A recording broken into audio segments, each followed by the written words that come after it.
नमस्कार मित्रांनो, स्वागत आहे तुमचं आताच्या ब्रेकिंग न्यूजमध्ये.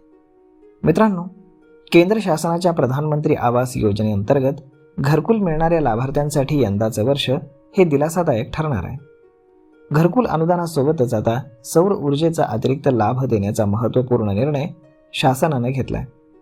पर्यावरणपूरक ऊर्जा वापराला चालना देण्याच्या उद्देशानं प्रधानमंत्री सूर्यघर योजना घरकुल योजनांशी जोडण्यात आली असून त्यामुळे गरीब आणि मध्यमवर्गीय कुटुंबांना दीर्घकालीन फायदा होणार आहे.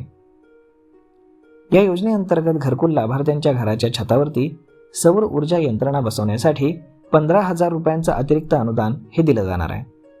ही संपूर्ण योजना जिल्हा ग्रामीण विकास यंत्रणा म्हणजेच DRDA मार्फत बसवण्यात येणार असून लाभार्थ्यांना स्वच्छ आणि स्वस्त वीज उपलब्ध करून देण्याचा शासनाचा यावरती भर आहे. सौर ऊर्जेमुळे वीज बिलामध्ये लक्षणीय बचत होणार असल्यानं आर्थिकदृष्ट्या दुर्बल कुटुंबांवरील खर्चाचा ताणही कमी होणार आहे. अमरावती जिल्ह्यामध्ये 2024-25 या आर्थिक वर्षात सुमारे 80,000 घरकुल लाभार्थ्यांना या योजनेचा लाभ मिळू शकणार आहे.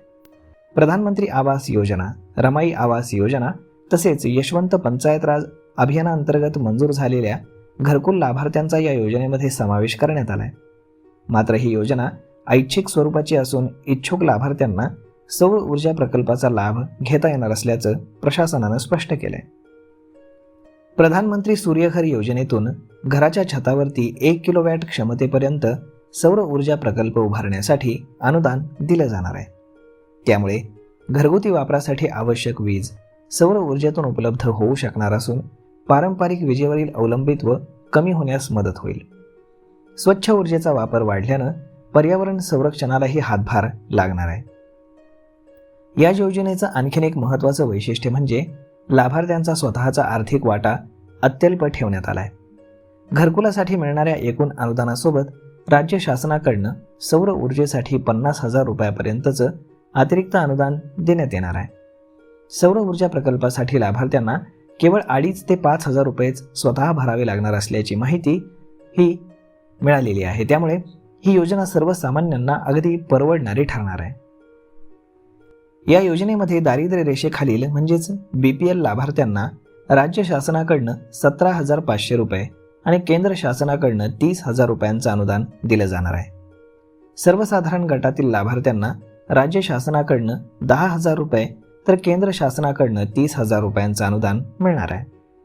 अनुसूचित जाती आणि अनुसूचित जमातीतील लाभार्थ्यांसाठी लाभार्थी हिस्सा 5,000 रुपये, राज्य शासन 15,000 रुपये आणि केंद्र शासन 30,000 रुपये असा अनुदानाचा वाटा निश्चित करण्यात आलेला आहे. तर मग मित्रांनो, अशा पद्धतीनं सरकारनं हा फार मोठा निर्णय घेतला आहे. घरकुल योजनेच्या अनुदानामध्ये वाढ तर करण्यात आलीच आहे, त्याशिवाय आता यामध्ये सौर ऊर्जा प्रकल्प देखील तुम्हाला मोफत मिळणार आहे. तर मग मित्रांनो, जर तुम्ही घरकुल योजनेचे लाभार्थी असाल तर आजच आपल्या सूर्यघर योजनेला तुम्ही प्राधान्य द्या आणि आपल्या घरावरती छतावरती सोलर बसवून घ्या. तर मग मित्रांनो, हा व्हिडिओ ही माहिती तुम्हाला कशी वाटली हे तुम्ही आम्हाला कमेंट करून नक्कीच सांगा. आणि जर आवडली असेल तर आपल्या जवळच्या मित्रमंडळींसोबत देखील हा व्हिडिओ तुम्ही शेअर करायला विसरू नका. धन्यवाद.